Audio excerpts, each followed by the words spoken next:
Kevin, you want to call roll? Sure. All right. Call the meeting to order? All right. Chair Harry Meyer. Yep. Vice Chair Gary Delvaux. Here. Jim Blumreich. Here. Alderman Joe Moore. Melanie Parma. Here. Matt Schuler asked to be excused. Tom Weber. Here. Ask for a motion to approve the agenda sent out to everybody. Joe and Gary, those in favor say aye. Those carried. Approval of the minutes sent out to everybody. So moved. Tom, Jim, those in favor say aye. Those carried. We have election of officers. It's on the chair. I'll step aside and turn the challenge over to Gary. Okay. That's the right word. All right, the first position is the chair, so I'm open to motions. Wow, motion Harry Meyer. The motion, I'll second that. there's a motion and a second. All those in favor, signify by saying aye. Aye. So carried. Gary. Right, thank you, Gary. The next position is the vice chair of the Redevelopment Authority.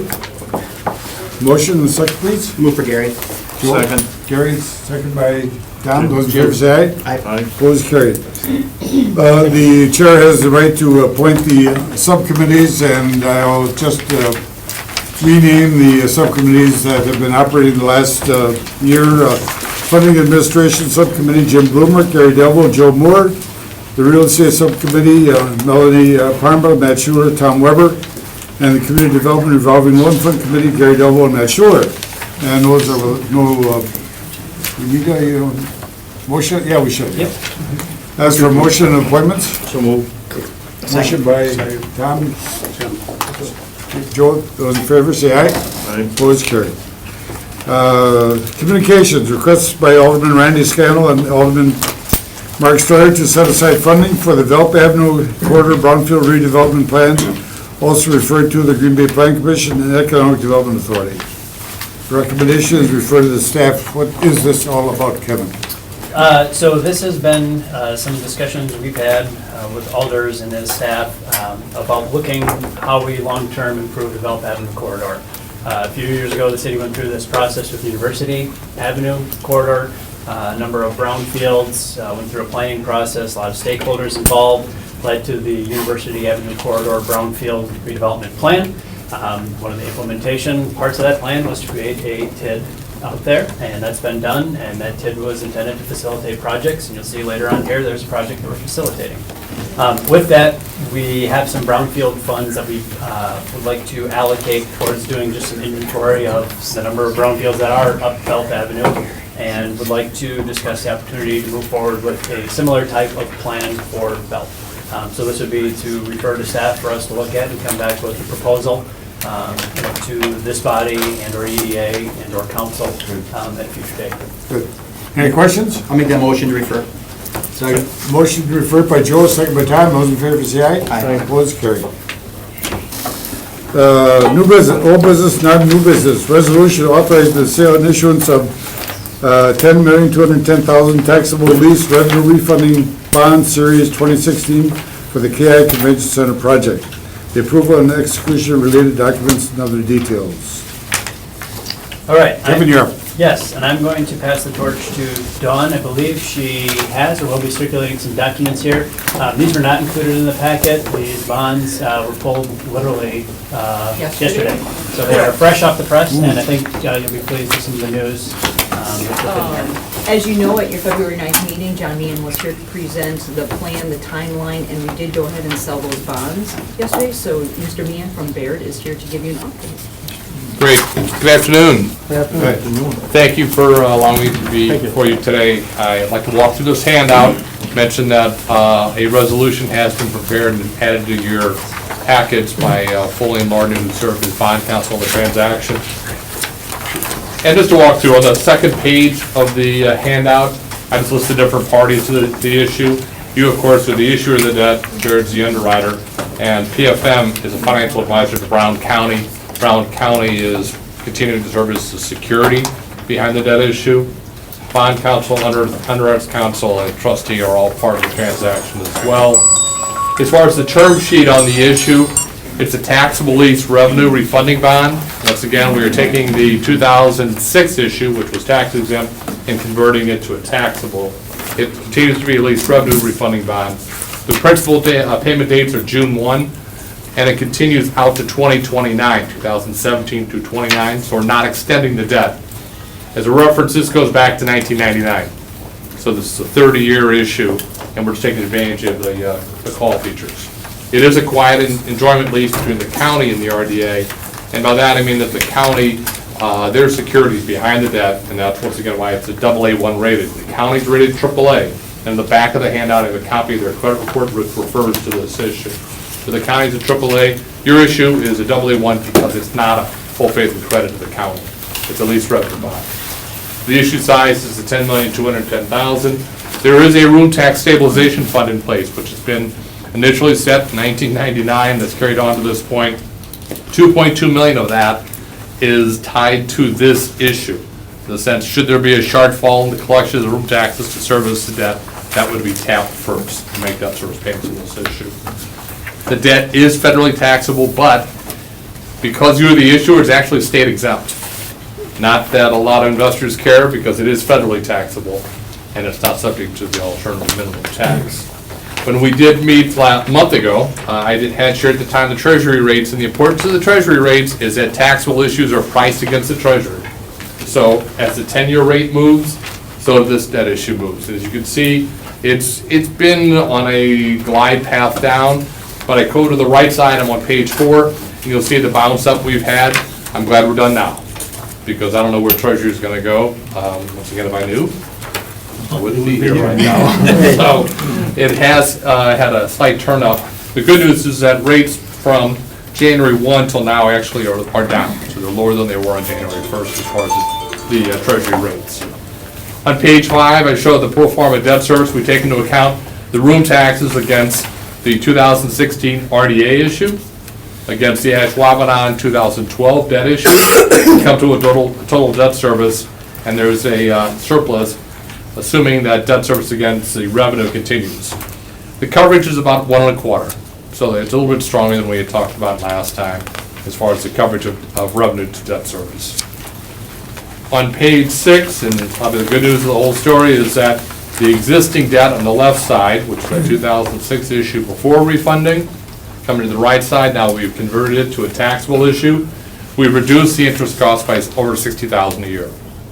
So even though we're going from a tax-exempt debt in 2006 to a taxable debt issue in 2016, because of the structure of the treasuries and then the curve, we've actually been able to lower the debt service by about $60,000 a year.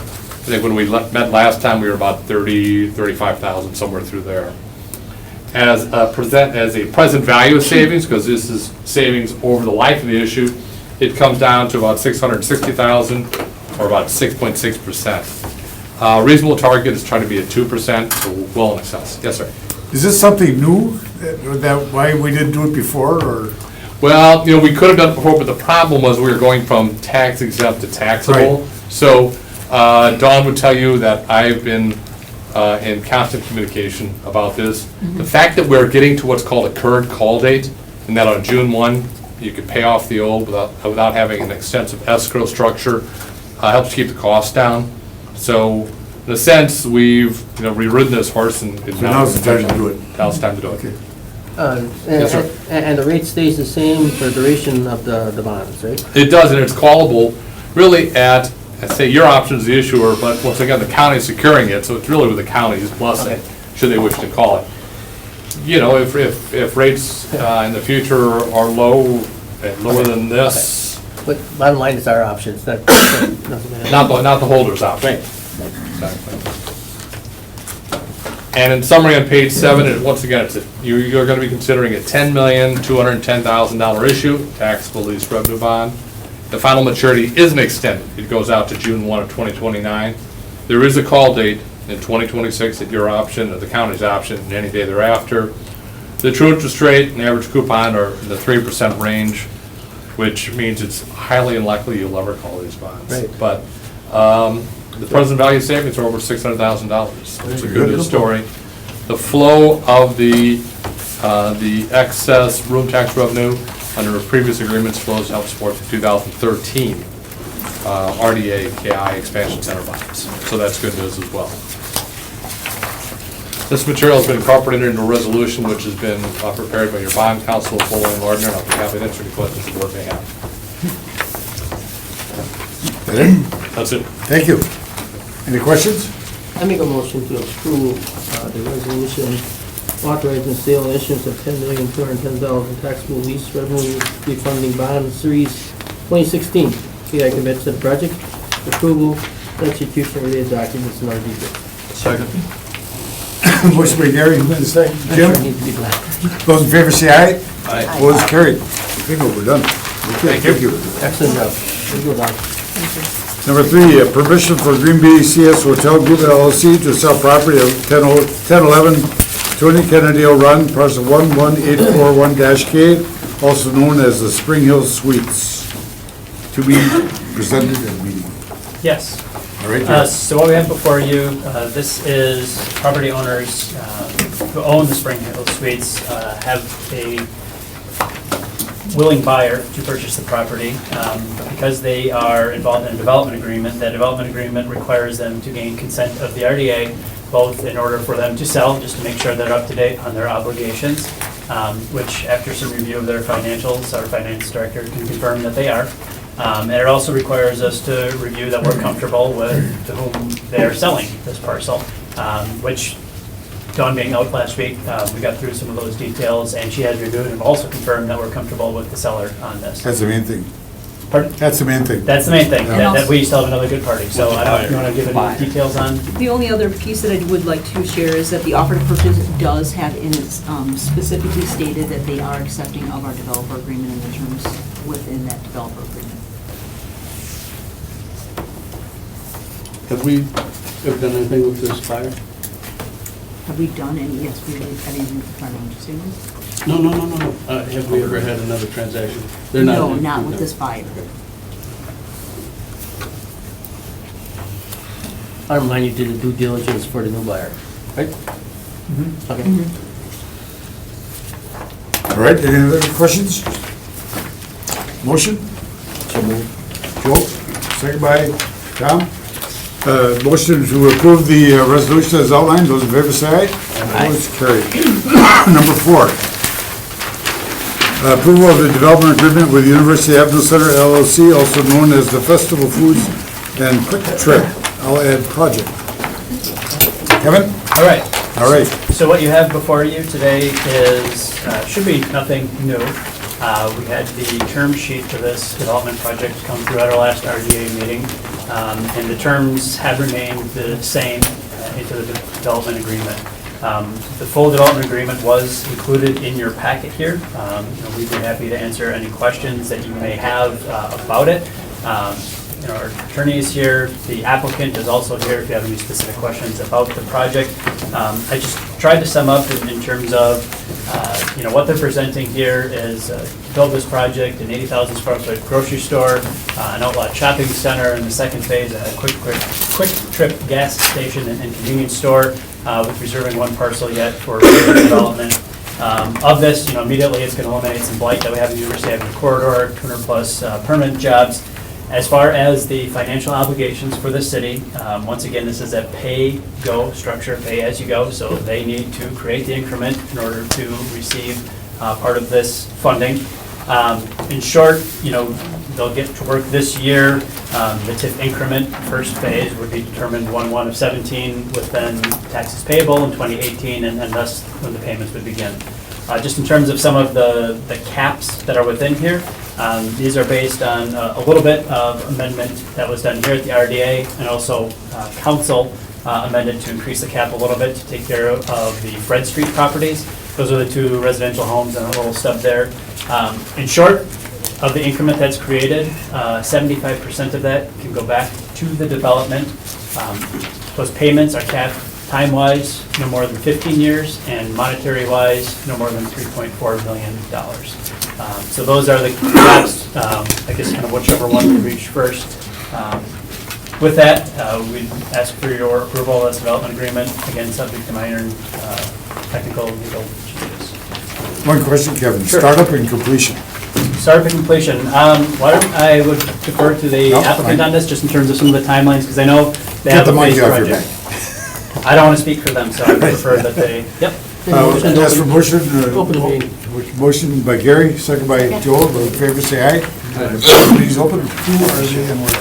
Larry?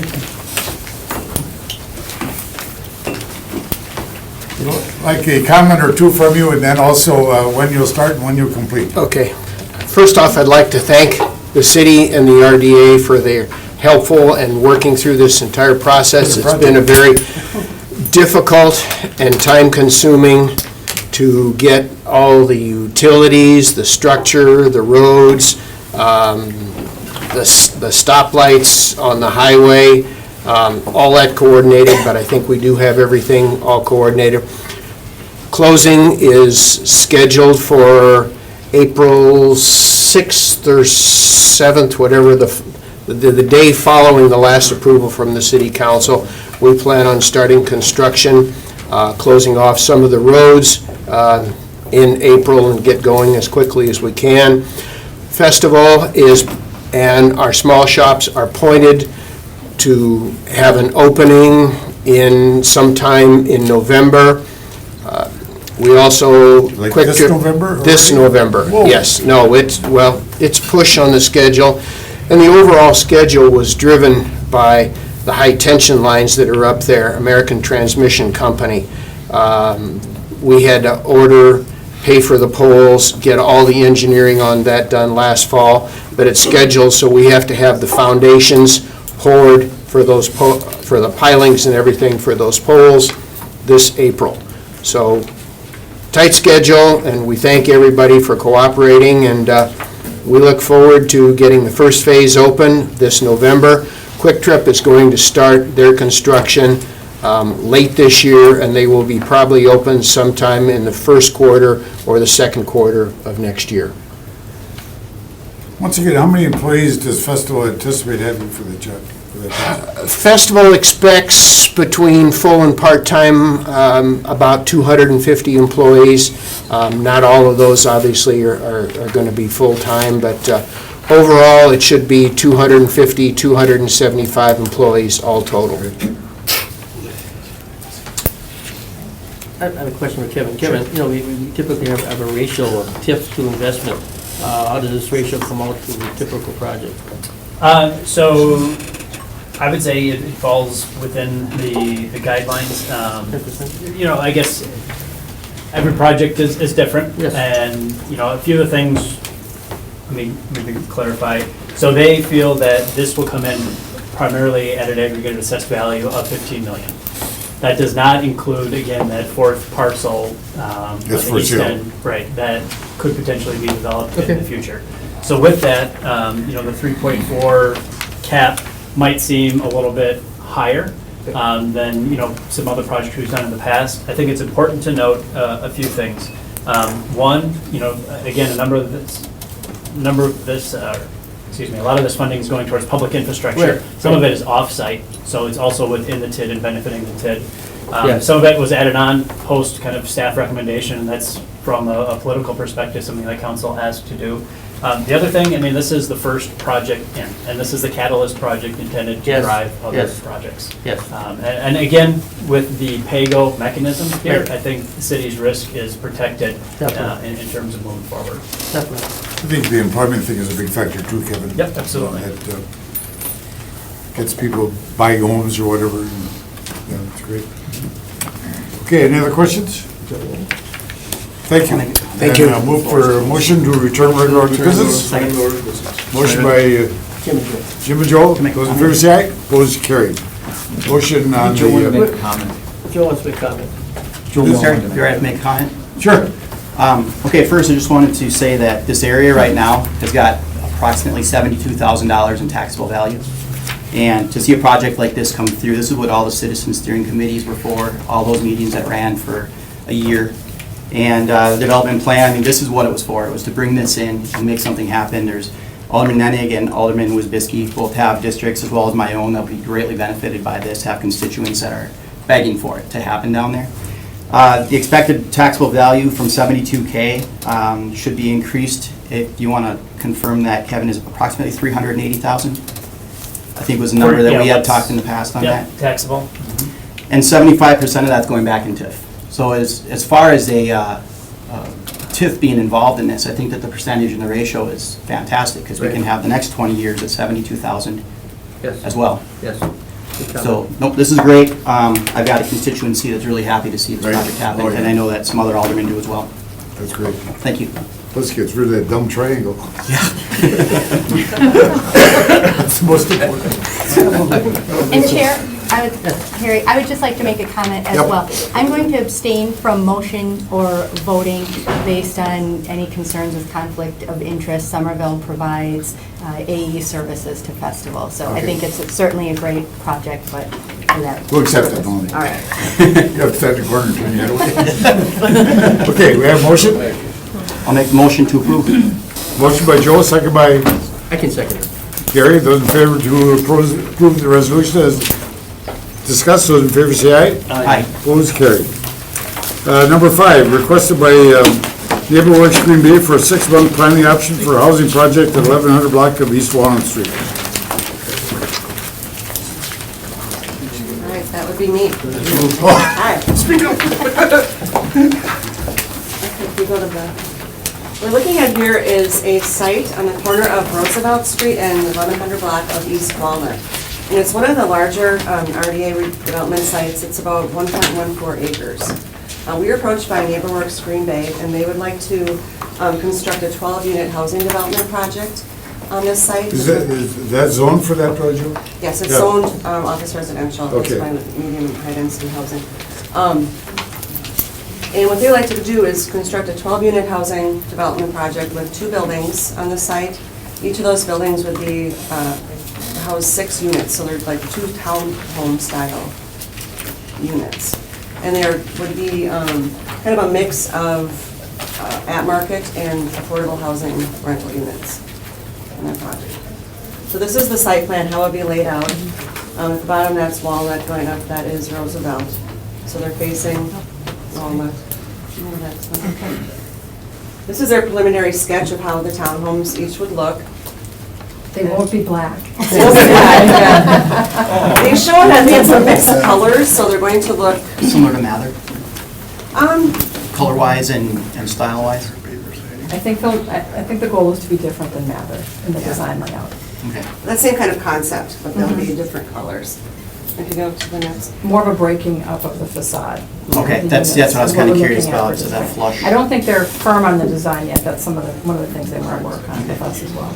Yeah, this is the elevation, this is the back of the units would look like, and the side profile and the front. If you have any further questions about the design, NeighborWorks is here to answer any questions. Those are parking, those are garages underneath. Yes. Just a quick question from our packet information. Right after the site plan, there was this elevation, which appears different than the others. Was that another option, a previous option, something that's being considered? I think they provided both of them. Yeah, they provided Okay. both of these to us. So we're still, what they're looking at is doing a 6-month option to kind of tweak the designs. Okay. And to look for, to form up some different financing options they have. We are looking at a couple different designs on this one. Okay. But Joe, this is just a planning option now, or development agreement, so they would have to come back to us later on Yes. with more details. Yeah, Right. this just gives them the Yeah, opportunity just to do gives their, them 6 months to do their due diligence Right. and line everything up. for 6 months. And this may be a question for NeighborWorks, but is this their biggest project I in the market? think it's one of their larger Oh, yeah, I new think so. construction I guess projects. new construction. Yes. Construction. So we come back in August or so? Or, But we need to Yeah. prove the planning option. The planning option will go, I believe, until September. oh, And okay. then at that point, we'd see how far they had gotten and then turn that into a development agreement. Do you think there's a likelihood they would start next fall if it is all go? They are looking at probably a start date of spring of 2017. Okay. Because it is a larger Yeah. project, they would like, time to make sure, the ducks in a row. And these would be rental units managed by NeighborWorks? Correct. Is that right? Okay. Is this fitting in, and I like the project, but Is this fitting in with our original intent when we acquired all that property down there, this type of development? Forget it, Cheryl, Harry. Well, it certainly fits the zoning that's laid out. Well, I know, Something yeah, I know, higher that's the density on zoning, Walnut. Any other questions? Motion? I'll make a motion to approve the 6-month planning option. Okay, motion by Gary, second by Tom, those in favor? Melanie, I think. No, they did. Oh, good for you, Melanie. Welcome back. To approve the 6-month planning option for housing project with NeighborWorks at 1100 block of East Walnut. Those in favor, signify by saying aye. Opposed, carried. Number 6, request by Habitat for Humanity for a home allocation of $240,000 for single-family housing development project in the 1300 block of East Walnut Street. And we have representatives of Habitat here. Motion to open the floor for public discussion. Second. Joe and Gary, second. Those in favor say aye. Aye.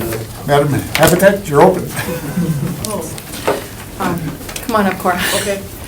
Just briefly, this is a project that, the other site we have on East Walnut, which is on the corner of Baird and Walnut across from East High. About the same size, isn't it? About the same size. We are actually under a planning option right now with Habitat for 6 months. They've been doing their due diligence and have come up with some designs.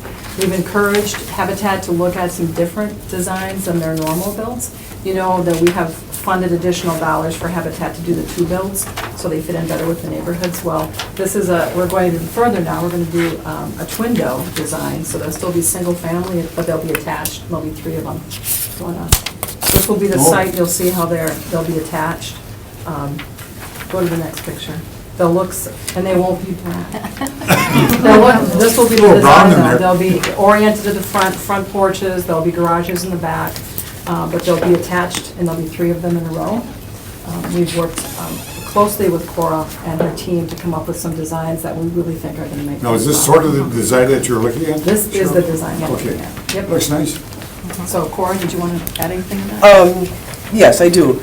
First of all, I want to not only thank the Cheryl and her division, her team, but also the Joannes neighborhood. We had the pleasure of meeting with them as well and talking to them about our entryway into what would be their neighborhood. And it's important for us to make sure that when we put a family or families in there, we are a fit for the neighborhood.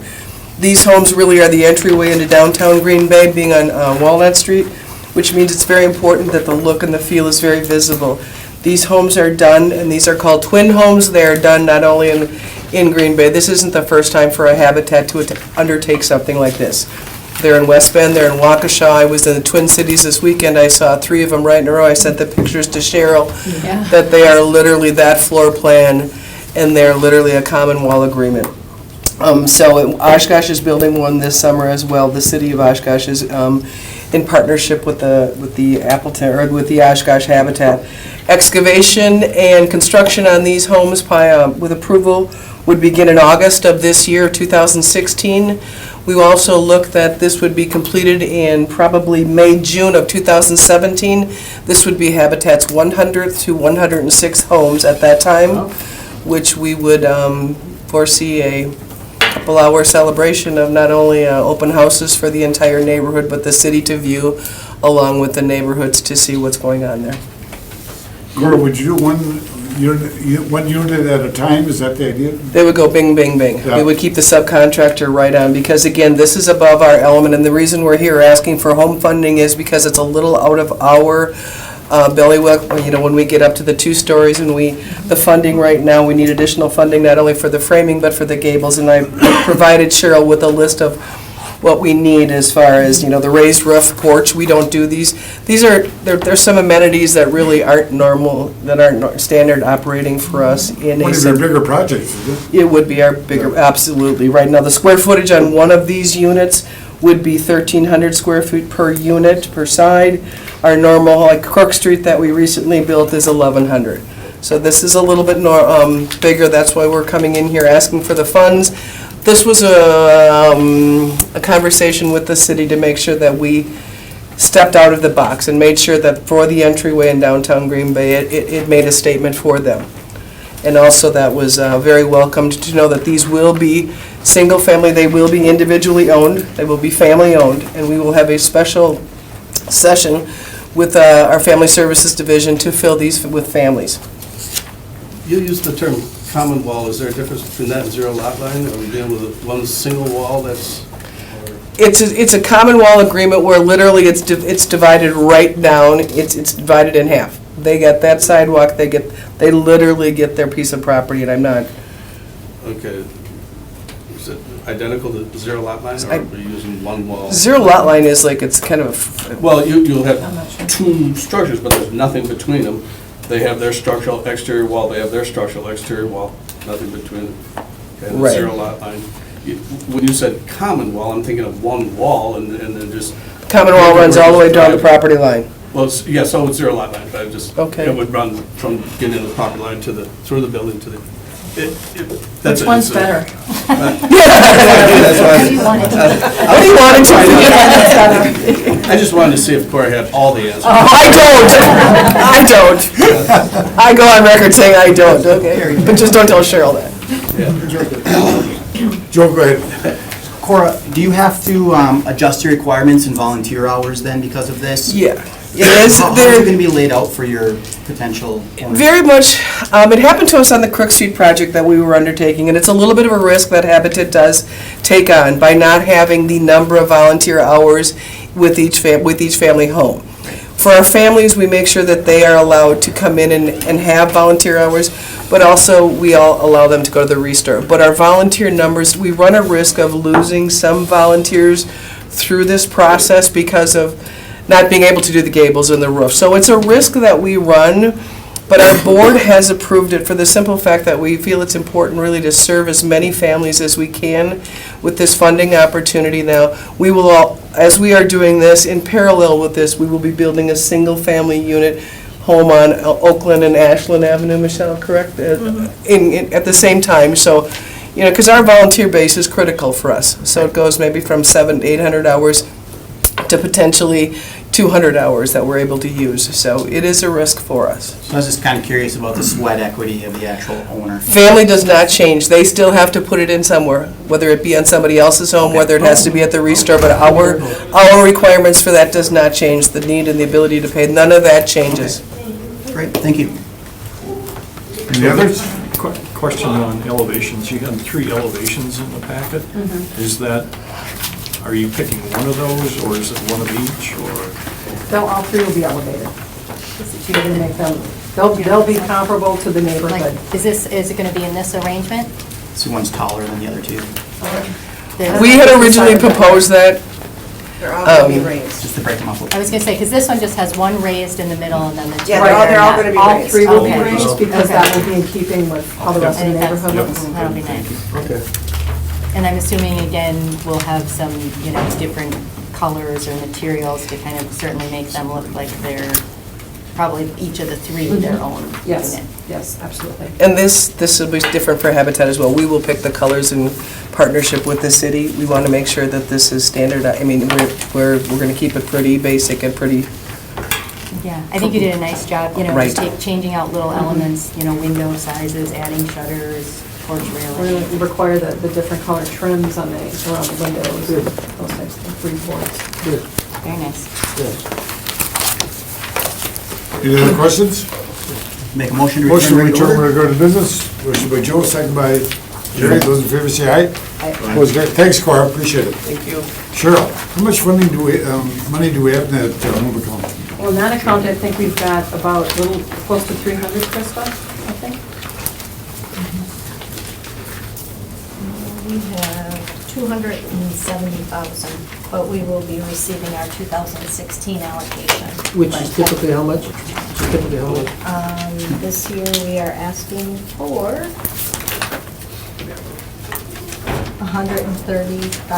$130,771. Pretty good. And along with program income that comes in during the year. That's good. So the money's in the bank. Yeah, That's great. that's great. Right, ask for motion to approve the request for Habitat. Second. Second by Tom, second by Jim. Those in favor to approve the funding of $240,000 for single-family housing development for Habitat for Humanity in the 1300 block of East Water Street. Those in favor say aye. Aye. Opposed, carried. Number 7, discussion and action on 100 West Mason Street, parcel 278. Kevin? All right, thank you, Chair. Going to pull up extra slides. All right, so 100 West Mason Street, parcel 278. That is the 8-acre southern half of the South Broadway boat slip. It's been called the Greenfield site, most popularly called boat slip site. It's green because we put grass on top. Oh, way to go. That should fool the feds. Right. Green sounds better than brown. Exactly. It's hard to sell a it's hard to sell a brownfield, much less this greenfield. Actually, it's green because it cleaned it up. It is. So there is still a, brownfield there, but it is a closed site. We basically, when we acquired this site, we did some cleanup in it. It's capped, and so it is a closed site. It is not an open brownfield. It's a closed site.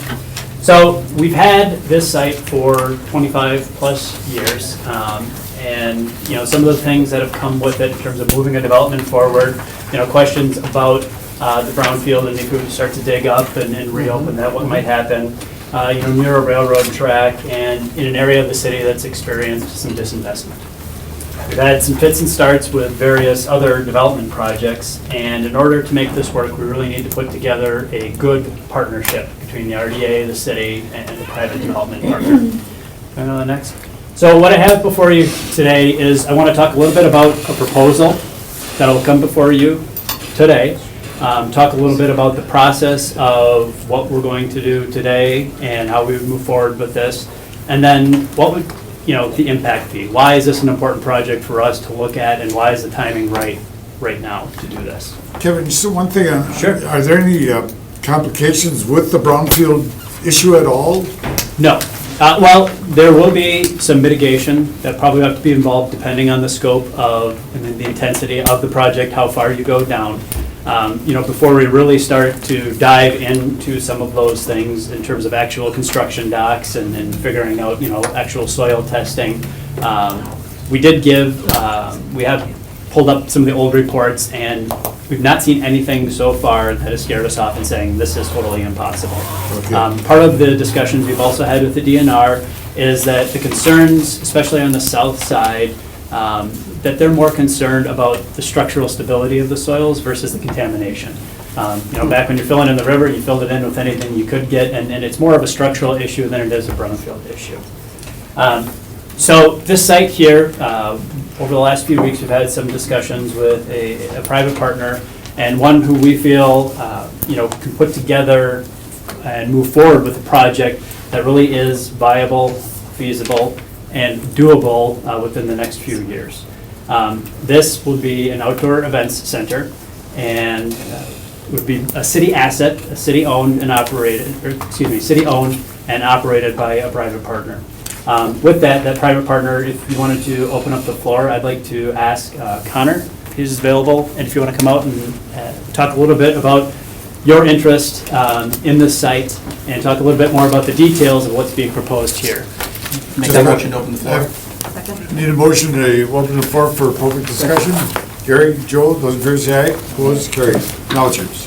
Thank you very much. I want to thank the RDA for having us here today. My name is Connor Colea. I'm the Chief Operating Officer of Big Top Baseball. We own and operate 4 Northwoods League baseball franchises across the state of Wisconsin: Madison, Green Bay, Kenosha, and Wisconsin Rapids. We've owned the Bullfrogs for the last 2 years. And in addition to owning and operating 4 minor league or summer collegiate baseball franchises throughout the state, we also own and operate an outdoor event center. I shouldn't say own, excuse me. We operate and lease an outdoor event center in the city of Madison. Where is that located? Bruce Stevens Field, which is 8 blocks from the state capitol on East Washington. I know where it is, yep. What we're proposing today is a multi-use, multi-purpose outdoor event center that we think can be programmed 150 days out of the year, would potentially draw 200,000 people annually to this facility. In addition to the Bullfrogs playing their home games there, we would purchase and own and operate a minor league soccer team. In the field, in the stadium, and the way it's being proposed would be usable for baseball, soccer, football, and a variety of community events, community festivals, concerts, and really something that we're proposing with artificial turf to be able to be programmed from sun up to sundown pretty much most of the year. Now, If we can kind of get into the actual facility itself, what we're proposing is 2,500 fixed seats with another 500 kind of berm seats down the left field line. And then we'd additionally have another 500 hospitality seats throughout the facility. You can see it's a multi-purpose facility. I mentioned artificial turf would be the entire playing surface of the field. And you can see kind of over it that there's an overlay of a soccer field. So a soccer and football field could fit on the actual baseball field. I mentioned What are the dimensions of the field? The soccer field, geez, you're putting me on the spot here. It's, I believe, roughly 80 yards wide by about 120 Long enough for a yards football long. field. Correct, football, soccer, and baseball. And another thing that can be done here would be concerts. I talked about 2,500 fixed seats. For a concert, you can pull a concert, a stage right out to center field, and easily you could welcome, up to 8,000 people into the facility to enjoy an outdoor concert right down on the riverfront. A couple other amenities we'd like to talk about in the facility. One, it would have a state-of-the-art scoreboard that would be a benefit for all users. And this baseball field, this playing field, we think would be the best baseball field in the state, with the exception of Miller Park. So this is a multi-purpose facility that can be used year-round, both by the community and by, the Bullfrogs and a minor league soccer team. A little bit about kind of additional programming. We also, I think I covered most of it, but additional programming in addition to minor league baseball and soccer. Concerts, we think there's great potential for that. We've had good discussions with the Green Bay Area Public Schools, and we think there's potential to work with them, potentially using the facility. The turf facility is great for practice and can be played on regardless of the conditions, with the exception of lightning or thunder. And we also think that we will be able to attract a lot of community festivals. I mentioned we operate a facility in Madison.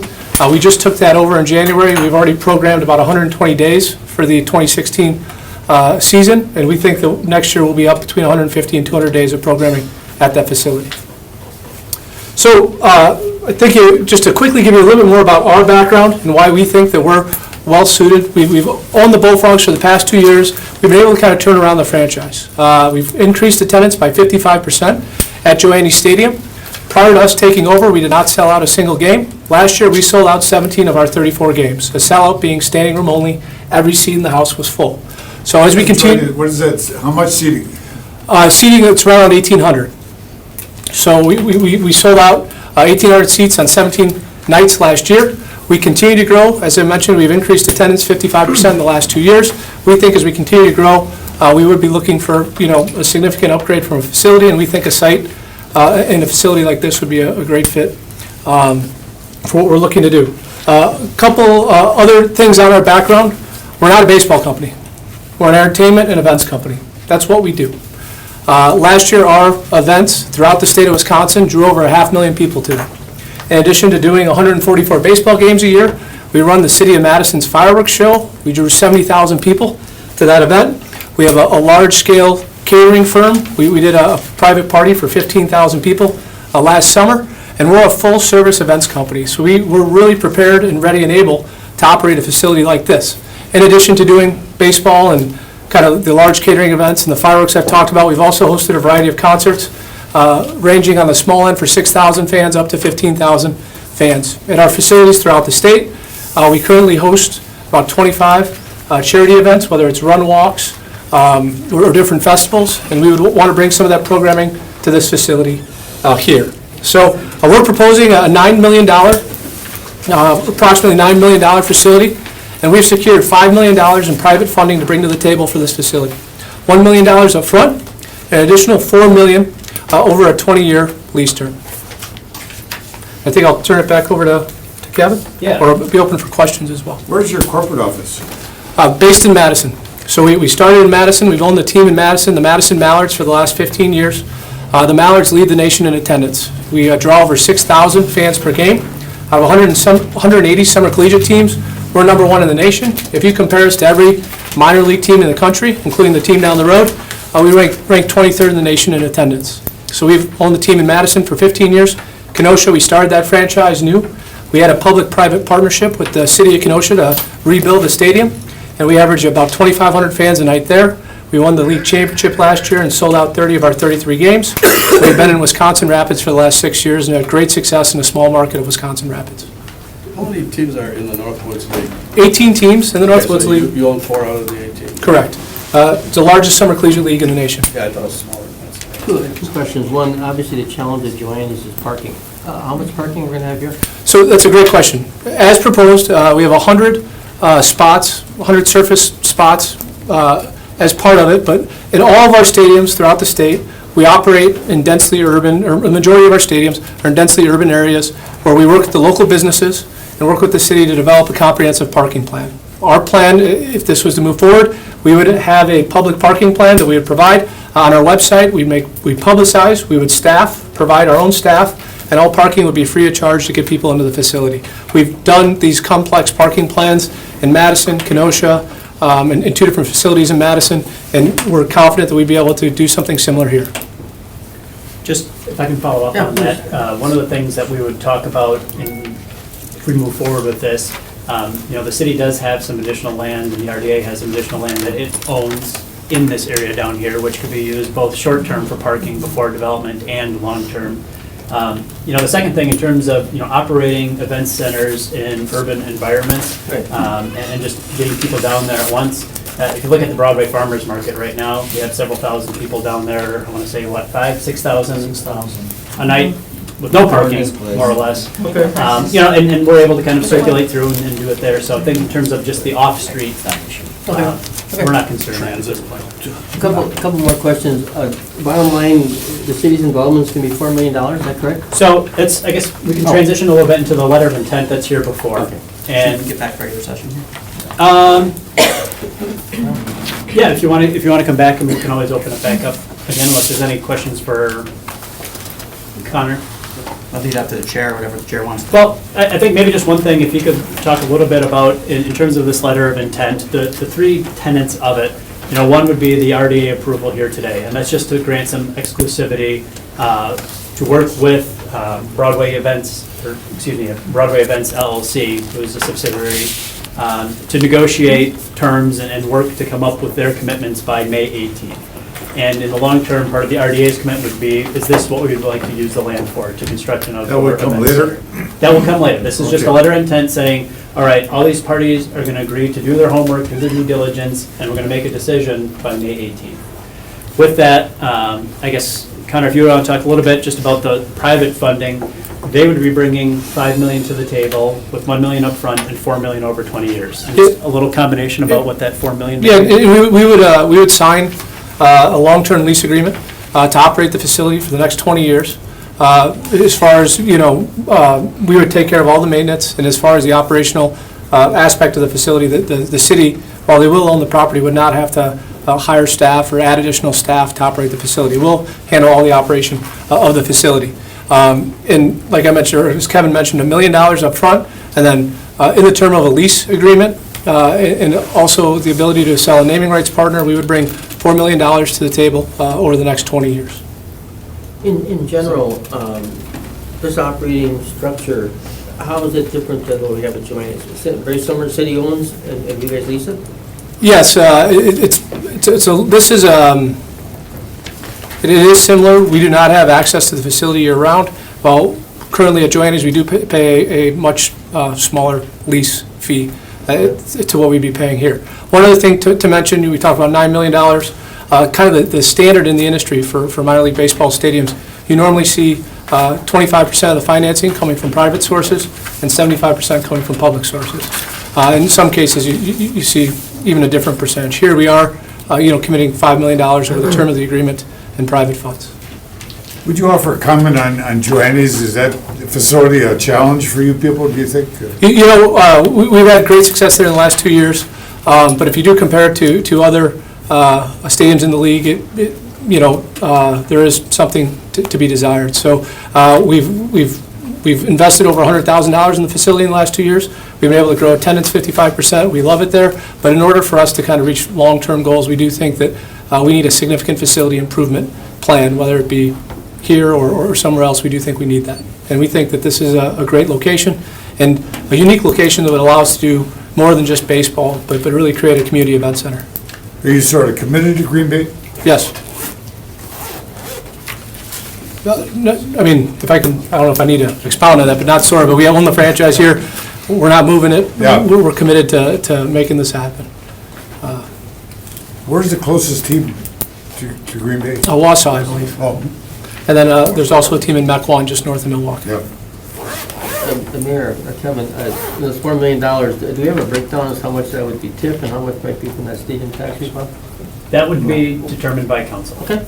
Oh, by But I council, okay. Well, and I think, or in terms of from the city, whether we come through, you know, All right, so council, you really haven't. RDA, or the finance committee, you All know, right. we've identified some sources, and there'll be more if you want to talk, a comment or a question on Kevin, do you think there'd be more discussion at the April meeting? Absolutely, Okay. yes. Sorry, did they steal your thunder? No, that's okay. I was just going to say, when you're talking nationally about typically, you know, anywhere from 70 to 80% funded publicly and 20 to 25% public, you know, as private funding, and here we're at about a 45-55 split. $4 million of an investment for 200,000 people to come in. If you look at the Bay Beach numbers and the breakdown per attendee, that comes out to about a $6 million annual economic impact on the stadium, on a $4 million one-time investment. So as far as where the money comes from, we'll figure that out, but, I mean, $4 million in public funding is, I think, a no-brainer. Well, I have a question regarding that same thing, Joe. Maybe I'm looking at these numbers wrong. The development cost is $9 million. We're putting up 4 in TIF, but we're also putting up the first 4. That's going to be paid back through the long-term lease. So our commitment to get the project closed is $8 million. Correct. I just want to Sure. make sure I've got my number. Yep, and I think one of the things, and maybe we can just finish out the slides and then have a little more discussion in terms of, you know, us moving forward with this project, you know, why this particular project, why now, and, you know, talking about the impact. In terms of the impact immediately on the Broadway district, I think over the last 20 years, we've had a lot invested in that section between Dousman and Walnut. We've had some great successes through that area. Over the last few years, we've started to move north on Broadway with the Chamber Building and Smet and Titletown and the Tap Room and the expansion of Larson Green, which is going to be moving forward in the next year here. And now we're also looking at moving further south. And really to be a catalyst project and anchor for the southern end of Broadway really helps to expand and further define that district. You know, also, it's really important that we're doing here is talking about the neighborhoods. And just, I think Cheryl, I'm gonna put you on the spot a little bit in terms of you've done some work, you know, in this neighborhood here and the potential for what it could do for this neighborhood. You know, I went out with staff and looked at this area. You might recall, I don't know if Cora's here yet, but we did 9 habitat builds in the Tank neighborhood, in this neighborhood. And you know, it's always been for us a kind of a challenging neighborhood to work in because you have some great homeowners, but you have some mixed use down there. They haven't really found their identity. And just looking at it, we believe that, you know, this type of a project could really help define this neighborhood, connect it to Broadway in a different way. They're kind of hanging out there now, not quite sure what they need to be. And there's great opportunity for some different kind of housing development as well adjacent to this area. So I'm thinking the spinoff will be great, will be good news for this neighborhood, for Tank neighborhood. And this would be a new TIF? This project currently is in TID 5, which is the downtown, the overlay of east and west of Brewery. So if the city decided to use some of those funds, it would already be in that area. But if this is going to be for 20 years, you don't have 20 years of life left. Correct, and it would depend on the projects that are involved within, and, you know, those are some of the things that we have to kind of explore, you know, if given the blessing to move forward. You know, so impacting the Broadway district, impacting the neighborhoods, and I think I just wanted to, you know, let the mayor talk a little bit about just what the impact is for our community. Yeah, I'm very supportive of this project. You've done a lot of projects here on the Redevelopment Authority, and at our rehearsal, Kevin played some music that they play when the closer comes in from the Mets or the Yankees. But I am here to Interesting, man. I am here to really talk through this project with you on a piece of property that we have owned. Sam Hallam bought this piece of property. And while we've done a lot of projects here at the RDA and all good ones, some of them are catalysts. and they really just Right. set a new tone for the area. The city council is a catalyst. This festival food that you approved is a catalyst. This project is a catalyst. The economic impact, Joe mentioned, we can show you a return on the investment that we're asking the city to do. And I want to revisit the project, that this is much bigger than a baseball stadium. That is 32 games out of 150. So it's less than 25% of baseball use. What I like about Vern and Connor is the fact that they're a one company. And the city of Green Bay, we need to stay competitive. We love Northeast Wisconsin, but we love Green Bay more. And if you look at the letter of intent, there's 14 items, 15 items on there, but item 5 talks about that part of the deal that we are making as a city, and we've been at this for about a year and a half. We'll obtain a letter of intent from a third party that will commit to at least a $2 million new commercial building in construction if you go ahead with this. And it's a business you're gonna like, and that's gonna help that Broadway district. That area, it runs about 20% lower in value than the average in the city. They're just, for whatever reason, that hasn't been a focus for the city of Green Bay. And this project will get them elevated. Cheryl talked about this, could become the event district, and maybe millennials are gonna wanna live there, people are gonna wanna, invest there. But we can guarantee that we will bring you a letter of intent from a new commercial business if we approve this outdoor event center project. The other item that I wanna revisit is item 8 on the letter of intent, and that's the use of the facility.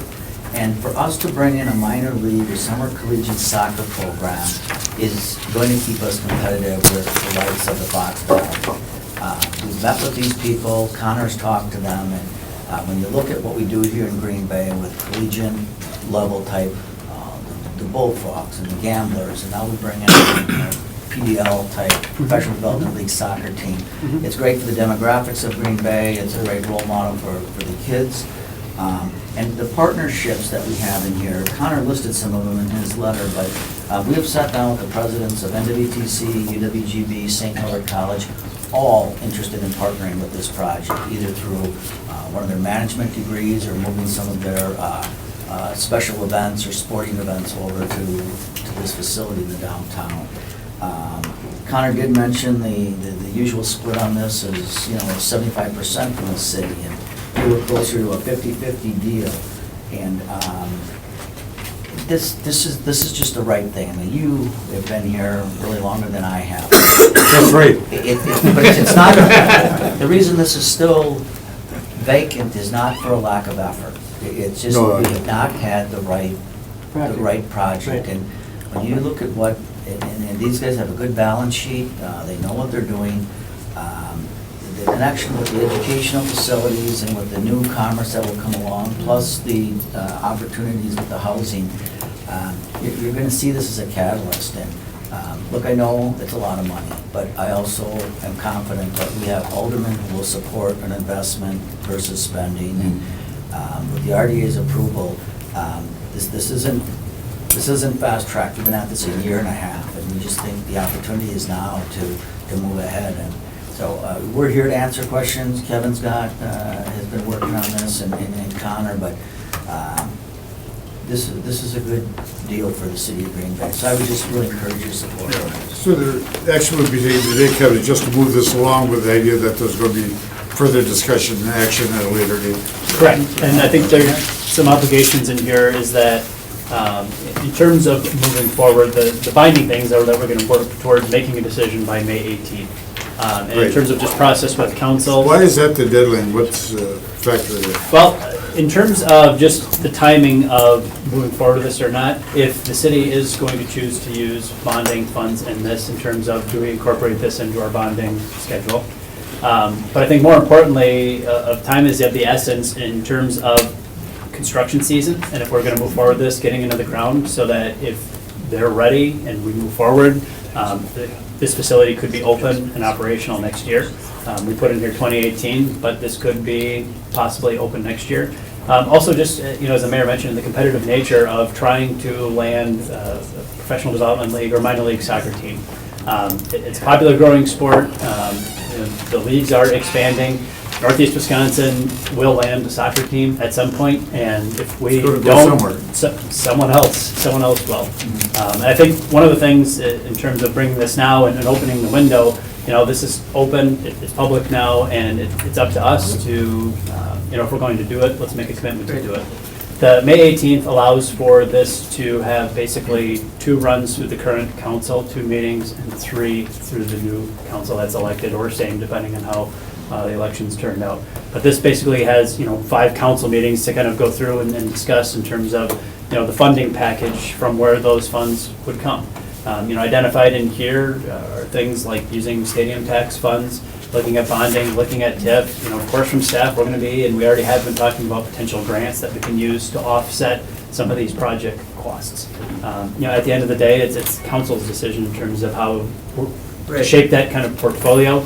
But I think in just talking with some of the council members and others about this, to echo Alderman Moore's point, the $4 million investment in terms of just the return of what you're getting from upfront, just the public-private split, it's great leverage, but also long-term, what we're able to do, short-term, $2 million commercial project, but just the available development that can happen around that, the visitors and the visitor spending, there's a lot of upside for this. Just to flush out a little more what Tom's comment earlier. Okay, so $1 million, they're coming in front. Our $4 million, I understand the TIF or wherever that would come from. The other $4 million, their other $4 million, would probably be bonds where they would make the payments? Sure. Well, what we would look at is, talking financials, the city could act as a bonding agent for all of this. Okay. And that is, what you do is, all right, figure out how much money would be committed up front. I think the, partners have said, we're gonna be $1 million in upfront, so you're starting at 8, minus then take out any cash in hand sources you have, so like stadium tax dollars or grants or other funds, and then reducing that amount. If it's more favorable for the city to bond, that could be an option in terms of then their revenues would be the debt service. So the bottom line is all going to be flushed out yet? Well, yeah, I think it's a little further down the road than that. In terms of, I think, the ball is a lot more, I think, in our court, or the city's court for this. I think, and I'll let Connor speak if he wants to in terms of, we wouldn't bring this forward if this was just hypothetical. I think they're pretty solid in their commitments of being able to bring the $5 million. We're committed to. The timeframes in this letter indicate your sincerity. Yeah, they're not going to ask you for a 6-month or 9-month, No. you're moving forward, so I appreciate it. If I could just, I sort of mentioned before, kind of, is this, don't take the soccer thing lightly. I mean, this is competitive, and we want to get into that business. And we want to franchise here. We've met with the Soccer Association out in DC. They're willing to fund part of the field depending on how much soccer we have, right? Right. 80%, they give us $1 million. Well, it ain't gonna be 80% soccer, we know that. I mean, it's gonna be 20-25%. But we've also met with some potential donors for this project, and I think we have them pretty well teed up. So I want to say that from the city's perspective. I think Connor can talk to you more about his balance sheet and what he's excited about going on this. Yeah, I mean, we're committed, just to reconfirm, we are committed to $1 million up front, additional $4 million in funding over the next 20 years, and signing a 20-year commitment to operate this facility. So we are committed both financially, but also to run this facility and provide a good product, good community entertainment to Green Bay for the next 20 years. I just wanted to, Kevin, address two issues. One, somebody here indicated that the use, we can worry about that later, I don't think so. I think we have to vote today to go forward with this. We have to be comfortable with this use. But with that use, I mean, we had a kick at something very similar to this a number of years ago, when that didn't come to fruition. One of the comments, I don't know if I made it to you, Jim, or not, but I think the city ought to just do a park there with the baseball stadium and that on it. And I think the investment is right across the street from there to the west. There's probably available property for future development, retail, residential, restaurants, whatever, across the street. It's going to anchor both ends of Broadway. And if you look at from an entertainment, you've got Bay Beach. If you were to look at an assessed valuation, what's Bay Beach worth? And then you take a microcosm of that or smaller venue of that in the entertainment and plop it down here. I think our investment is from my perspective, this is an absolute no-brainer. As long as we're comfortable with the use of it, and as long as, with what I know of your business, the 20-year lease, that's our only real risk here, is the 20-year lease, your company, and I don't see that being much of a risk. And I should mention too, in addition to the Bullfrogs or this group signing a lease, the Northwoods League would be a party to that lease as well. So you would have the security, of the league, which is the largest, summer collegiate league in the country. You would have that security as well. They co-sign every lease, and so you would have a little additional security, just a little more peace of mind. Just to add on to Tom's comment, I think this is the third time we've talked about doing this kind of development. Yes. My math works out correct, and on the way over, I was talking to my wife. I mean, it's always been the right kind of application for this location, a perfect site for it, and now we have a little bit, if you build it, they will come, almost committed as add-on development in addition. So I think it's a time to really support this moving ahead. I don't know, you include docks for boaters to come up? I think that's something down the road, and I think that's more a development piece for the city. I think our parcel is more just the event center. So, on that comment, I mean, one of the things that the public would have access to the slip all the way around the part of the property. Oh. So all the way around the edge, that would be public access. Access. One of the things that we've talked about with the facility, to allow for some portholes in the outfield wall, so you can catch a game, peek in. As far as like docks or other infrastructure, that could be part of a private development if they choose to, put those in terms of, having that access. That's something we can move forward with. This project would just be strictly for the facility itself at this time. No, all this is the area south of the channel there. Correct. This would be on the south side of the stub. If you put a scoreboard on the exterior, as well as the interior, facing those slips, I guarantee you, in the summertime, those slips are just gonna be, boaters would love to do that, you'll drop an anchor someplace, those slips up there. Right. I appreciate your time. Thank you very much for having us here.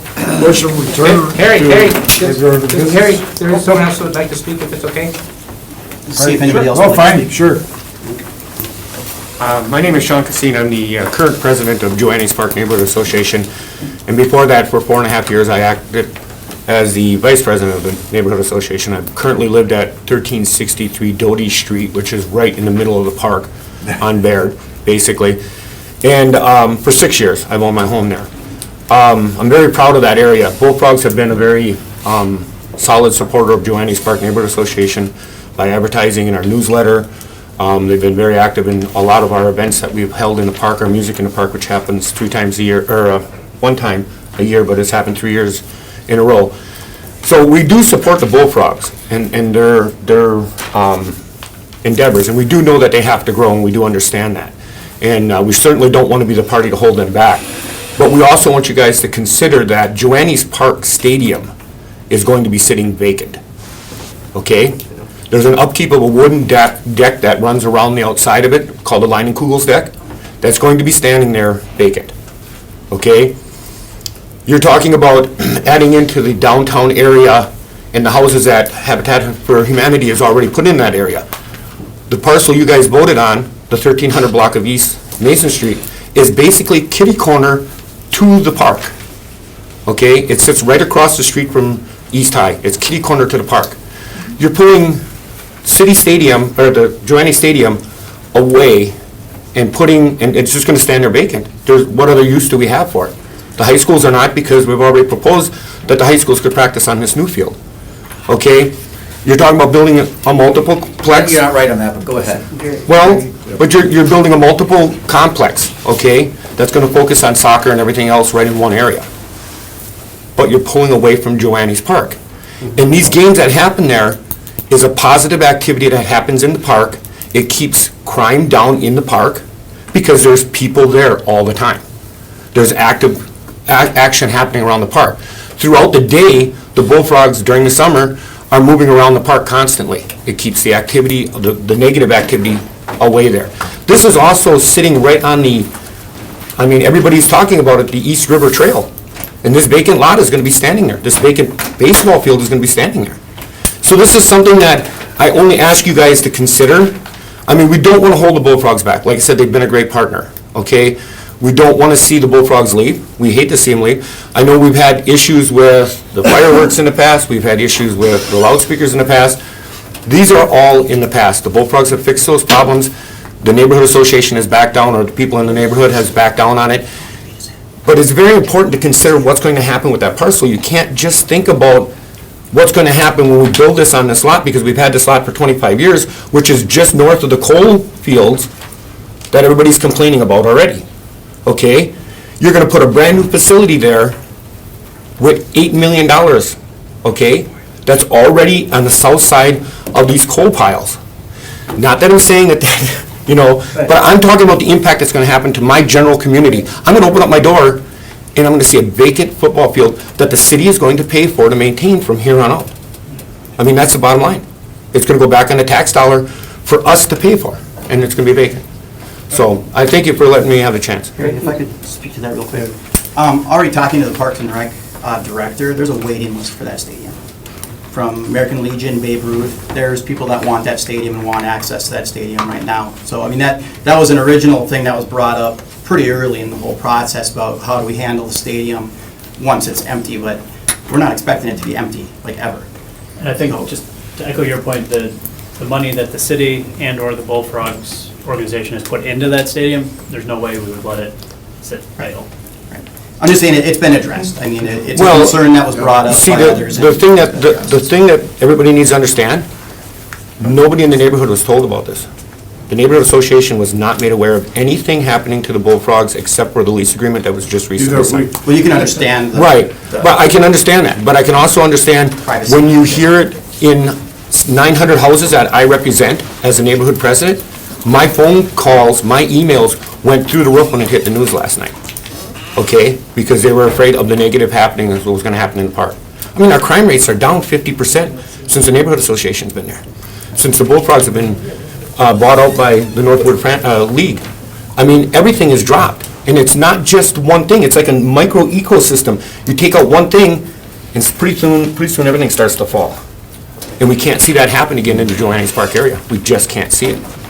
I think the key here is so that it's being addressed, it has been addressed, your points are valid, but everybody's cognizant and aware of it, and we're just not gonna let it, the city's intent is to not let anything happen negative with that stadium. Right. I just want to make sure that you guys are well aware of our point of view on it as Joannes Park. Appreciate your comments, thanks. Yep, thank you. If I can respond to it, I mean, it's something that we've put time and effort and thought through, because Joannes has been great to the Bullfrogs for 9 years, been great to our ownership for the last 2 years. As someone up here mentioned, we've invested over $100,000 in the facility. We want to see that facility go on and be a great place for many youth to play baseball in the future. We've talked to the American Legion, Babe Ruth teams. They're excited about the possibility of us moving, because they can play on a great facility that, as far as their standards concerned, a great facility, and they'll fill all the dates. I mean, what happens now at Joannes Baseball Stadium, we're just a small portion of that. High schools will continue to play there. They play there now. They'll continue to play there. And this will really free up 36 nights over the course of the summer for American Legion, Babe Ruth, and other groups to get in there. So I think, if anything, you will see more use, more games, maybe not potentially more people, but you will see more games and more use on that field than what you've seen the last couple of years. Thank you. Jerry? Yeah, I would like to echo the same thing. As the chair of Park and Rec, we're excited about the fact that Joannes Park would be free and open to things like Babe Ruth. We do have a waiting list. My backup, what Joe says, had that conversation with the Parks Director and myself. And I believe that this is going to be a plus for Joannes Park, and yes, the East Side Trail's going through there. However, that all builds up to being a plus value for that particular location. So I guess I would not belabor the point that no way is Joannes Park is ever going to end up vacant with the waiting list that we really do have for people wanting to use it. Jerry, do you know how old the stadium is? Joannes? Yeah. I honestly don't. 1929. No, nobody's older than me, maybe. That was before you, Jerry? 1929, is that before you? 1929. That park has hosted baseball in it since its conception when it was Washington Park. The Blue Jays, minor. Yeah. It's been some type of a baseball field since its conception. Why do you ask that? I'm curious. Why? Yeah, why do you ask that? I like to know if things are old. What does that have to do with something that's still usable, hey? I'm willing No, to. it shows that we have to continue to invest in that building. That's the main thing. Yeah, but I just want to echo the same thing, that the line is there waiting to use that. Right. Take a motion to return regular order business. Second. Motion is second then, Gary and Melanie to return regular order to business. Those in favor say aye. Opposed, carried. Kevin, One more thing, just as Okay. long as we're on a quick neighborhood tangent, I think something that we forgot to mention that did come up and we have discussed in terms of, I think, just dealing with Joanne's and being a good neighbor and being part of a neighborhood, and then also being a good neighbor and part of the new neighborhood that they're gonna be at, that the partner is also willing to contribute about $25,000 per year to our neighborhood Oh, associations. that'd be nice. And so it's just something to show, again, kind of that community partnership that we're working within. So I just want to make sure, as long as you're on that tangent, make sure that RDA was aware of that. typically, we deal with development options and planning options. What's the planning option? It's kind of like a planning option with ourselves. And basically for the RDA's part, saying like, look, you'll direct staff to work with this partner until the deadline, and just kind of go through and we're not going to market or work on other projects till we get this hammered out. Great. Okay. Anything else? So you're looking for some action? We would be looking for, in this case, a motion to accept and I guess, approve the letter of intent from Broadway Events LLC. I would so move. Second. We have a motion and a second then to approve the development plan to proceed with the project in the 100 block of West Mason Street. Those in favor say aye. Aye. Opposed, carried. Okay. This is awesome. Number 8, review and approval. If I could just say one Yeah. more thing.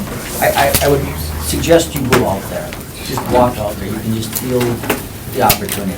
It's a little muddy right now, but you've been out there a lot, and I really appreciate your motion on this. We'll be back soon. Number 7, discussion and action. Well, whoops, number 8. Review and approval of the 2016 draft annual action plan for community development block grant. That'd be, Well, we're back at it again.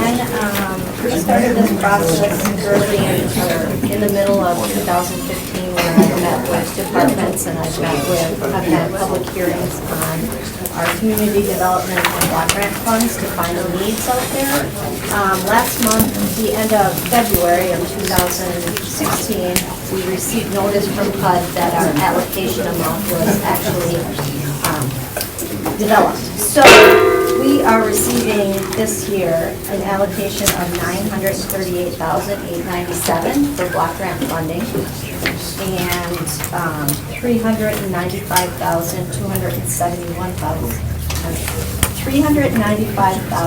$395,271. how's that compare to last year? It's a slight increase in both. Oh, We received about 935 last year in block grant and 381 in home last year. that's good. So there's a slight increase. So in following our consolidated plan, our 5-year consolidated plan, we have put together a draft allocation for 2016 funding that will follow the goals of that consolidated plan. If you look over it, it's pretty much aligned with what we have done in the past.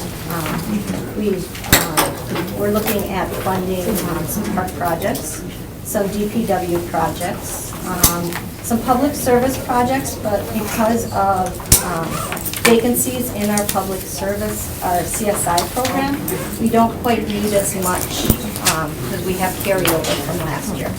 So that's going to free up a little bit of money where we can again go out for open public service applications, like we just did, like you awarded for 2015. Right. So when we receive this, I'll send out applications and we'll get those in and we'll review them and award some money to different organizations for that.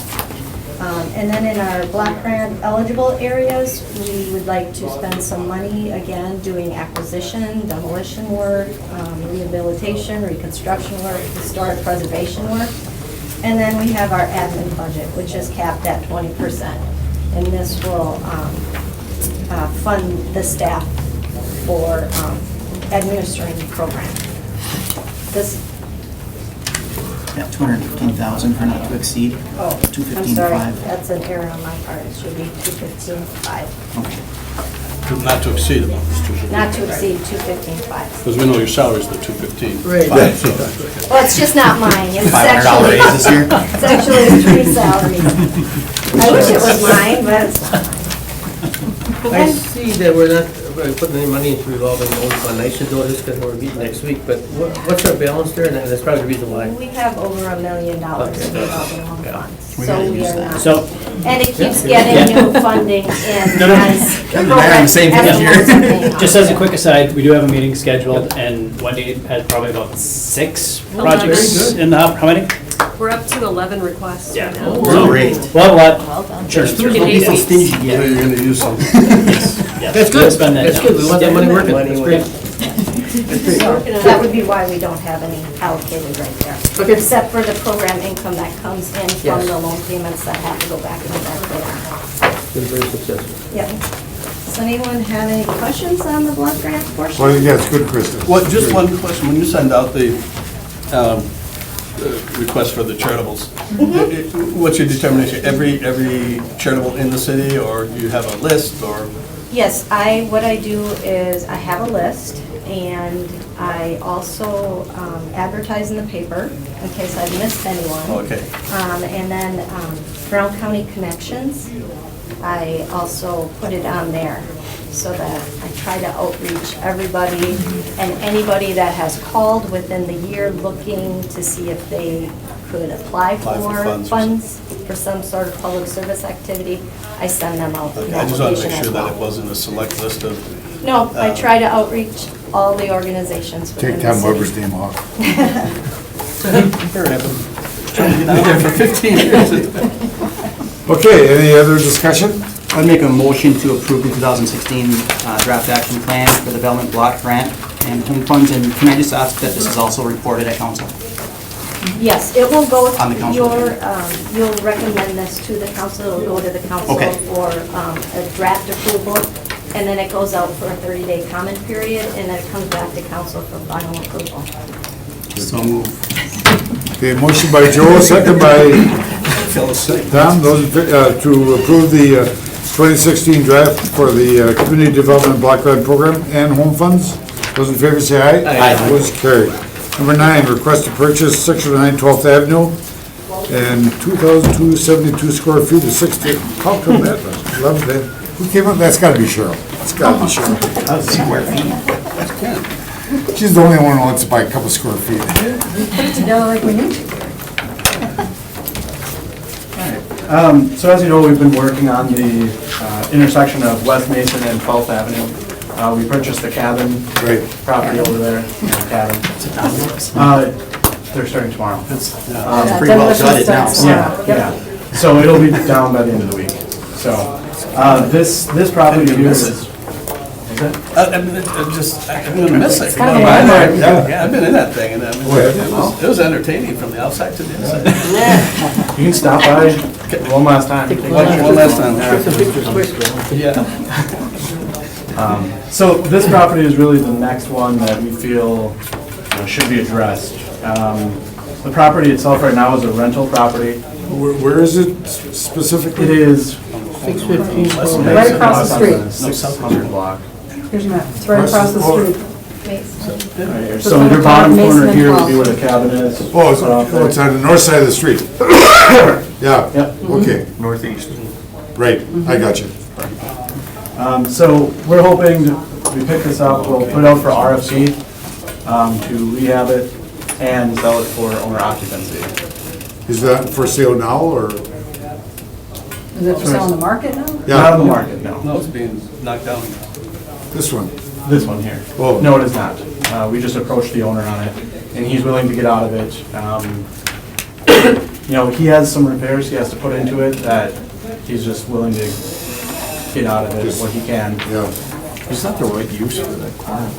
Well, it's zone R1, and it's, this property set back a little bit. If you go back to that parcel map, Krista, one of the reasons we have that little box on the backside is what we need to make this parcel work.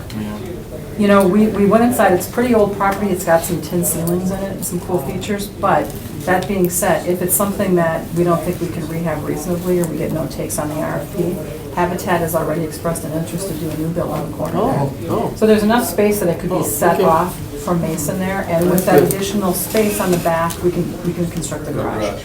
We're also negotiating with the owner, the bank right now, it's 609. That's a vacant property that's been sitting for a while, little postage stamp, so if we can get that one as well, that really makes that corner work a little bit better. It's really been a corner that hasn't looked so great over time, and now we have the chance to really make that.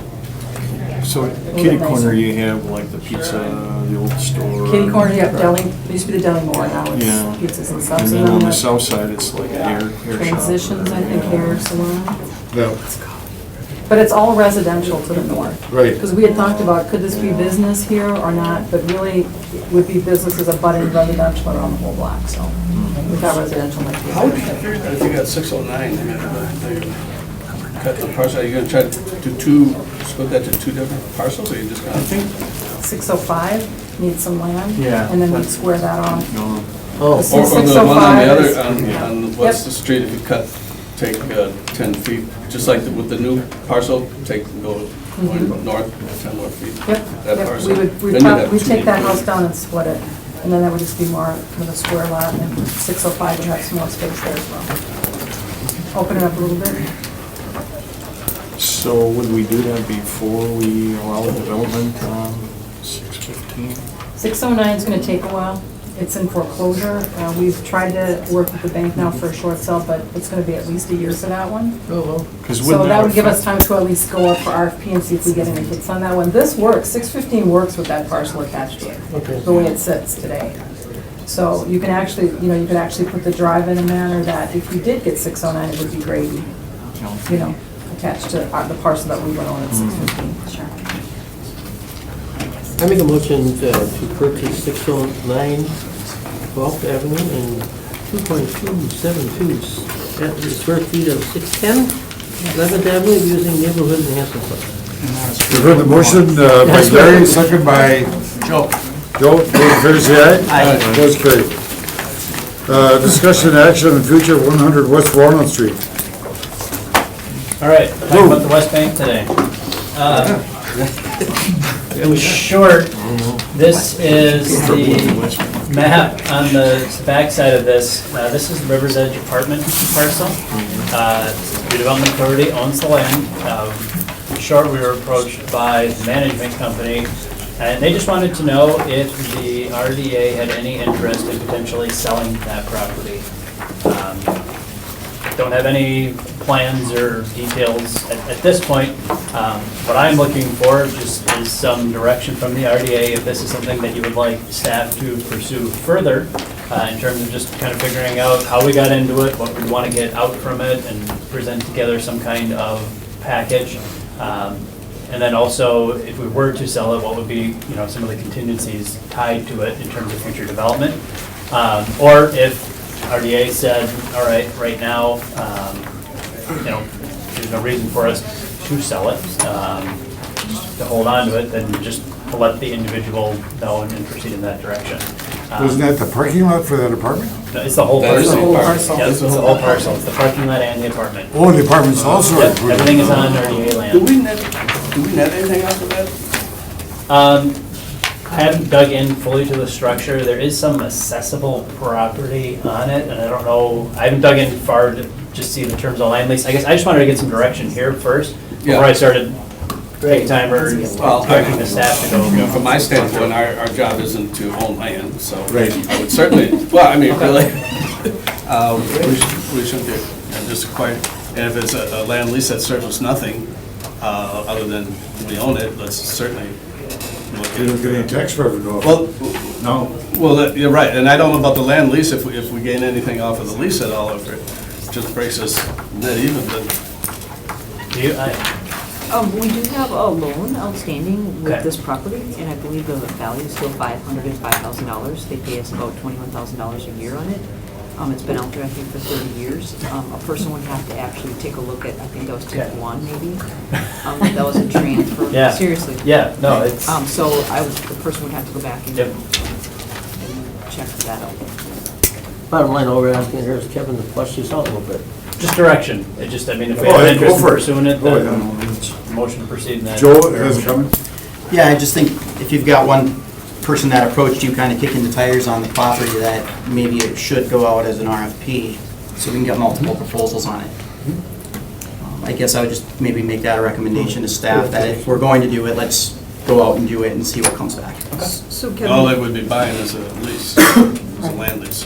Yeah, and that's, I haven't dug into the terms of a lease, like what they would be into if they bought it. They'd be buying the property, but their only benefit is the lease, land lease. yeah, so the building right now is currently sitting on 4-180? Correct. Well, why don't you go after Kevin and give us a report next month, see what you do. Okay. I will, Make that motion and then direct staff. I don't think we need to motion it.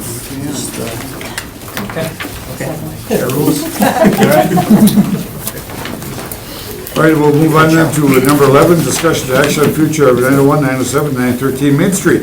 Okay, this one is one. Yeah, we have, you've seen your packet, I don't know if it'll bring it up, do you have the map for that? No? It's in the packet on the backside of the memo. Okay. So the city, the RDA has property 9-48 parcel, 901 Main Street, and then on lot, we'll call it MS is Main Street, and lot MS is 907 and 913, owned by the city, and then lot S, you'll see, which is 915. Right now is in a lease. They're leasing to Simonette's Bar, which you can see is in the corner at, I think it's 919 Main Street. So we've been approached by a couple of interested parties on what we would like to do with these parcels, and so I'm bringing it forward to the committee to direct the staff on how you'd like us to proceed. I think we could look at some higher uses for this, these parcels, especially with them being adjacent to each other, and then to find out if there's a better way for us to either divide it in some capacity or what you'd like us to look at. But I guess I'd like to bring it to the committee to, for dialogue, because we are having a couple of people interested in looking at these, and I'd like to know how to proceed. Any idea how we acquired or why we acquired this property? Yes, 901 was Gordy's Tavern. Oh, I see. A ways back. Do you remember that? That's what it's just. Yes. And then we wanted, they moved the land. But that much property, This was, remember, these were like Yeah. the new option properties. Right. yeah, that's what I was gonna say. This much land is still seeming a good option. I think at one time, this was also a property that New Leaf was heavily considering. Right. And so I think that there may have been, some things that tied in with that as well, that these parcels looked like something they could put together as well. So there was a handful of different developments that have happened over the course of time, either properties that we thought there was a better use for. I know I've been hammering at this, but still need a grocery store downtown. And I don't know if this is the right spot, but we do need a grocery store. One huge problem is you've got semis that put their nose right at the bus station's front door and back up to the building across the street, and that's under a lease that they've Oh, got this for side? long term. Yeah. On Cedar? From the Cedar Street side, or not the Cedar Street side, from the Main Street side. Main Street side, no, Cedar Street side. Right. Semis pull right into that parking lot by the old depot, bus depot. Okay. And they back across and they block that, and it's, I see. you can't get rid of it. You gotta.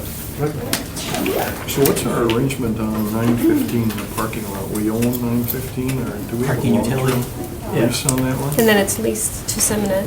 Is that under parking utilities control? Yeah.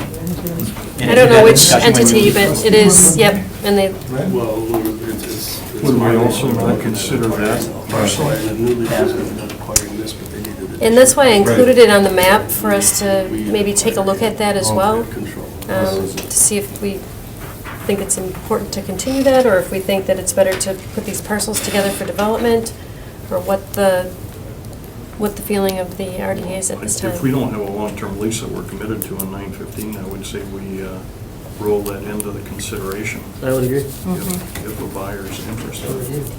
It's a nice, Like Tom said before, I'll use his words, we're not a business that owns land. Right? right. Right. So just some direction, I mean, you would be looking at maximum possible assembly in here, where you'd assemble all 3 parcels into Yes. one development Yes. parcel. Okay. Even potentially the 4th. Right, Yeah, yeah. all that. Oh, I'm yeah. sorry, just Yep. to Yep, yeah, 'cause make that it one's clear. actually 2. Yeah. So you do 9, 48, 47, 46, and 45. Yep. Okay. Okay?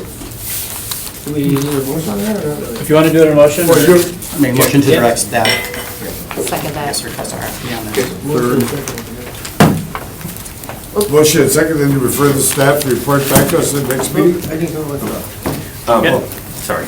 Actually, we have somebody that's, would like to speak to this. I'll make a motion to open the floor. Motion second to open the floor for public discussion. Those in favor say aye. Aye. Opposed, carried. All right? Hi, I'm Jonathan Van Camp. I represent a team that actually has been working on a business plan for this property as well as adjoining properties for the past few months, and have actually spent the past couple of weeks preparing a presentation that we're ready to go, preparing within the next few weeks to approach the city with. So Oh, very good. just wanted to inform you, all of you, of that. So In light of what we just talked about with Kevin with the parking lot, would your interest expand? yes, the interest would expand to any available parcels within that area as well. So And we're gonna like it. you will love it. You will absolutely love it. It beautifies the city and helps the entrance and everything, and then also will help with the economic development of the city as well. So, We're all yes. about building. Yeah. All right, thank you for your time. Okay, motion to Thank you. Thank you. I'll make that motion. Motion by Joe, second by Gary. Those in favor say aye. Turn right over to business. What should we do? Refer this to staff? I guess we have a motion then to send this Yep. staff. We have a motion and a second then to refer this action to the staff for a report back to us at the appropriate time. Those in favor say aye. Opposed? Is that it? We have a report from Kevin on how good things are. Oh, no, we got 2 more items. They're up here. Now get over there. Bills. Bills. All right. Motion by Joe, second by Gary to approve the bills. Those in favor say aye. Opposed? Carried. Informational, Director's Report and Project Updates. Sure, just one quick update. I know we had talked about option on Howard Schumacher, just made us party was interested, just working to get something straight in terms of his investment group and the LLC that's created, but they said that they will be here in April. Okay. And something we also talked about too is in terms of, instead of 6-month option, maybe we'll get a 5-month option, because we want to get this thing moving. So, aware of that, but, You still feel very good about it? yeah. Good. Yeah. Very good. Other than that, I don't know, it's been busy, so. Yeah, you've been very Yeah, you guys, and you redesigned the agenda items, which we love. Good, that's important. Remember my concern with Pete's Garage, we have the adjoining property to the south of that. And I went in to give the eye doctor some money to get, I mean, he did a little procedure, so I know he's gonna get a lot of money for it. But, so I just got hammered with it. They're actually making consideration of moving their corporate offices for the clinics and all that into that. I mean, that's just, I don't think that's, but they've had discussions. That's not public. It's public now. I mean, it was conversation, it wasn't in private. Kevin, one question. Do we get reports on how the bid districts are doing? So those went to Plan Commission the other week, but if you'd like copies of those, we can send them and get those to the ARD members. Good. Yeah, you guys just kind of give some mid-year, or basically it's a recap of 2015. We decided to do that in February, March versus waiting till October. But we can get some of those, and I'll have Julian on That'd be to you. good. Yeah. Kim, was there ever any thought of the continuation of the monthly updates that we got? I know you've been, My complaint for the last 10 years. You don't like them? What, you did? Oh, okay. I did. We finally got, Kim would give us a monthly update, just summarizing where we are with all our projects. About mid-month. About mid-month. Sounds like a good job for Ken. On where we are, so That's that tough. we as the idiots on the RDA, when people are approaching us, you know, Sure. wherever, we kind of have a summary, but I don't know. I'm not going to commit to something right now, but we're trying to get a better handle I know on you're- some of this tracking thing. Once we kind of sort out, and I'm no longer doing 2 jobs, then I will just make a commitment to get those back. That's fair. Well, they're just calling it two? I mean, it's gonna be the Well- same responsibility, just one job type. isn't it? Well, hopefully with some additional help. Okay. Anything else? Very demanding. I know. This is the Adjourned. first. You're doing a good job, thank you. Good job, great job, Kevin. All right, sir.